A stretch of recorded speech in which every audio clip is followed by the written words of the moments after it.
ಶ್ರೀ ಗುರುಭ್ಯೋ ನಮಃ. ನಿಮ್ಮೆಲ್ಲರಿಗೂ ತಿಳಿದಂತೆ ನಾವು ಕಾರ್ತಿಕ ಮಾಸದ ಪುರಾಣವನ್ನು ಕೇಳುತ್ತಾ ಬರುತ್ತಿದ್ದೇವೆ.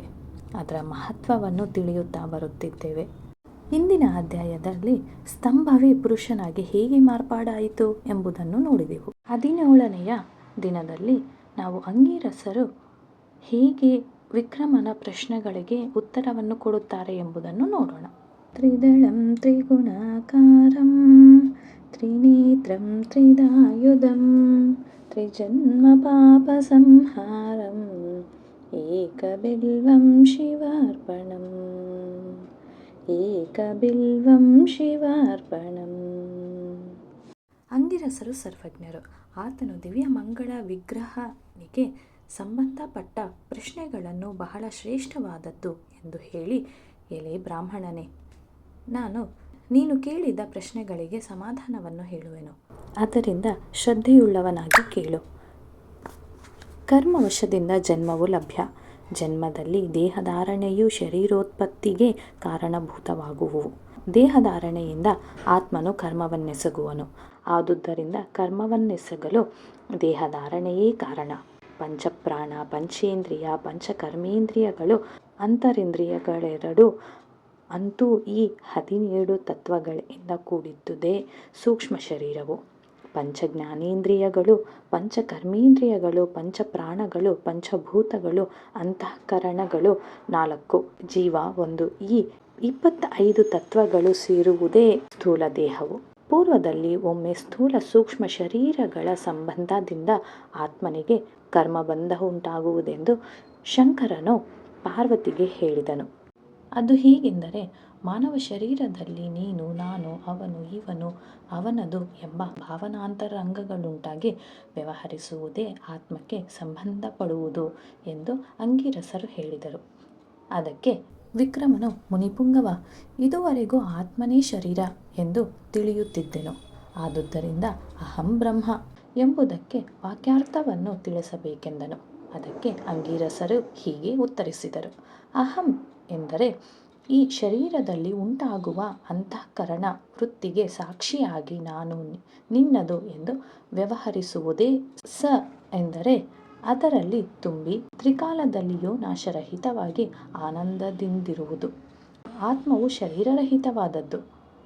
ಆತ್ಮವೇ ಸಚ್ಚಿದಾನಂದ ಸ್ವರೂಪವಾಗಿ ಬುದ್ಧಿಗೆ ಸಾಕ್ಷಿಯಾಗಿದ್ದು, ಜ್ಞಾನ ಸ್ವರೂಪವಾಗಿದ್ದು, ಶರೀರೇಂದ್ರಿಯಗಳನ್ನು ವಿವಿಧ ವ್ಯಾಪಾರಗಳಲ್ಲಿ ವರ್ತಿಸುವಂತೆ ಮಾಡಿ ಅದಕ್ಕೆ ವ್ಯತಿರಿಕ್ತವಾಗಿದ್ದುಕೊಂಡು ಯಾವಾಗಲೂ ಒಂದೇ ವಿಧವಾಗಿ ಪ್ರಕಾಶಿಸುತ್ತಿರುವುದೇ ಆತ್ಮವು.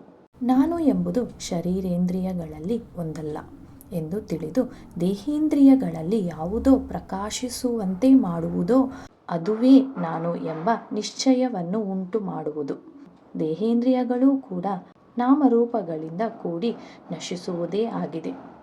ಸೂಕ್ಷ್ಮ ಸ್ಥೂಲ ಕಾರಣ ಶರೀರಗಳು ಎಂಬ 3 ಮನೆಗಳಿಂದ ಕೂಡಿ ನಾನು, ನನ್ನದು ಎಂದು ವ್ಯವಹರಿಸುವುದೇ ಆತ್ಮವೇನೆನ್ನಬಹುದು.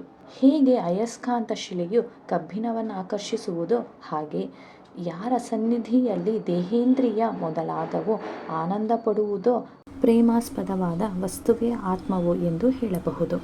ಆತ್ಮವೇ ಪರಮಾನಂದ ಸ್ವರೂಪವಾಗಿರುವವನಿಗೆ ಪತ್ನಿ ಪುತ್ರಾದಿಗಳು ಕಂಡರೆ ಆನಂದ ಉಂಟಾಗುವುದಲ್ಲದೆ ಇಷ್ಟವಂತರಾಗುತ್ತಾರೆ. ತತ್ವಮಸಿ ಎಂಬುದರಲ್ಲಿ ತತ್, ತ್ವಂ, ಅಸಿ ಎಂಬ 3 ಪದಗಳುಂಟು.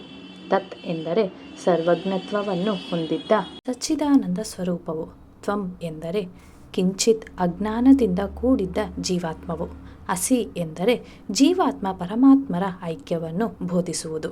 ಆದುದರಿಂದ ಮೇಲ್ಕಂಡ ವಿಷಯಗಳನ್ನು ತಿಳಿದ ಸಚ್ಚಿದಾನಂದ ಸ್ವರೂಪವೊಂದೇ ಆತ್ಮನಿಗೆ ಷಡ್ಭಾವ ವಿಕಾರವಿಲ್ಲದಂತೆ ಮಾಡುವುದು. ಷಡ್ಭಾವ ವಿಕಾರ ಎಂದರೆ ಇರುವಿಕೆ, ಹುಟ್ಟುವಿಕೆ, ಬೆಳೆಯುವಿಕೆ, ಹಣ್ಣಾಗುವಿಕೆ, ಕ್ಷೀಣಿಸುವಿಕೆ, ನಶಿಸುವಿಕೆ ಎಂಬ 6. ಆತ್ಮನಿಗೆ ಕಾಮಕ್ರೋಧಾದಿಗಳಾಗಲಿ ಸ್ಥೂಲ ಸೂಕ್ಷ್ಮಾದಿಗಳಾಗಲಿ ಇಲ್ಲವು. ಸರ್ವಜ್ಞತ್ವ, ಸಂಪೂರ್ಣತ್ವ ಮೊದಲಾದವು ಉಂಟಾಗಿ ಸತ್ಯಜ್ಞಾನಾನಂದ ಸ್ವರೂಪದಿಂದ ಬೆಳಗುವುದೇ ಆತ್ಮವು. ಜೀವರು ಕರ್ಮಫಲಗಳನ್ನು ಅನುಭವಿಸುವವರೆಂದು, ಹಾಗೆ ಕರ್ಮಫಲ ಪ್ರದಾತನು ಕರ್ಮಫಲಗಳನ್ನು ಅನುಭವಿಸುವಂತೆ ಮಾಡುವವನು ಸರ್ವೇಶ್ವರನೆಂದು ವೇದಶಾಸ್ತ್ರಗಳು ನುಡಿಯುತ್ತಿದೆ. ಯಾವ ಮಾನವನಾಗಲಿ ಶಮ ಧಮಾದಿ ಗುಣ ಸಂಪತ್ತುಗಳು ಉಂಟಾಗಿ ಸಾಧನ ಚತುಷ್ಟಯಯುತನಾಗಿ ಸದ್ಗುರುವನ್ನು ಆಶ್ರಯಿಸಿ ಜ್ಞಾನವಂತನಾಗಿ ಜೀವಾತ್ಮ ಪರಮಾತ್ಮರ ಐಕ್ಯ ಜ್ಞಾನ ಉಳ್ಳವನಾಗುತ್ತಾನೆಯೋ ಅಂಥವನು ಜನನ ಮರಣವೆಂಬ ಭವಸಾಗರದಲ್ಲಿ ಮುಳುಗದೆ ಮುಕ್ತಿಯನ್ನು ಹೊಂದುವನು. ಬ್ರಹ್ಮಜ್ಞಾನವು ಲಭಿಸುವುದಕ್ಕೆ ಮುಂಚೆಯೇ ಯಾರಾದರೂ ಆಗಲಿ ಸತ್ಕರ್ಮಾನುಷ್ಠಾನವನ್ನು ಆಚರಣೆಯಲ್ಲಿ ತಂದಿರಬೇಕು. ಆದ್ದರಿಂದ ಅವನು ಪರಿಶುದ್ಧ ಚಿತ್ತವುಳ್ಳವನಾಗಿ ಭಕ್ತಿ ಜ್ಞಾನ ವೈರಾಗ್ಯಗಳುಂಟಾಗಿ ಅಂತ್ಯದಲ್ಲಿ ಮೋಕ್ಷವನ್ನು ಪಡೆಯುವನು. ಆದುದರಿಂದ ಮೋಕ್ಷಾಭಿಲಾಷೆಯುಳ್ಳ ಪ್ರತಿಯೊಬ್ಬ ಮಾನವನು ಸತ್ಕರ್ಮ ಅನುಷ್ಠಾನವನ್ನು ಆಚರಿಸಿ ದಾನ ಧರ್ಮಗಳನ್ನು ಮಾಡಿ ಪುಣ್ಯ ಕಾರ್ಯಗಳನ್ನು ಆಚರಿಸಿ ಭಕ್ತಿ ಜ್ಞಾನ ವೈರಾಗ್ಯಗಳನ್ನು ಹೊಂದಬೇಕು. ಹೀಗೆ ಅನೇಕ ಜನ್ಮಗಳ ಪರ್ಯಂತ ಆಚರಿಸಿದ ನಂತರ ಮುಕ್ತಿಯು ಕರತಲಾಮಲಕವಾಗುವುದು ಎಂದು ಹೇಳಿ ಮುಂದುವರೆಸಿದರು. ಎಂಬಲ್ಲಿಗೆ ಸ್ಕಾಂದ ಪುರಾಣಾಂತರ್ಗತ ಕಾರ್ತಿಕ ಪುರಾಣದಲ್ಲಿ ಅಂಗೀರಸನು ವಿಕ್ರಮನಿಗೆ ಜ್ಞಾನಬೋಧನೆಯನ್ನು ಮಾಡುವುದು ಎಂಬ 17ನೆಯ ಅಧ್ಯಾಯವು ಮುಗಿಯಿತು. ಇನ್ನಷ್ಟು ಸಂಶಯಗಳಿಗೆ ಉತ್ತರವನ್ನು ಕೊಡುತ್ತಾ ಅಂಗೀರಸರು ಮುಂದುವರಿಸುವ ಮಾತುಗಳನ್ನು ನಾವು 18ನೇ ಅಧ್ಯಾಯದಲ್ಲಿ ತಿಳಿದುಕೊಳ್ಳೋಣ. ಶ್ರೀ ಗುರುಭ್ಯೋ ನಮಃ.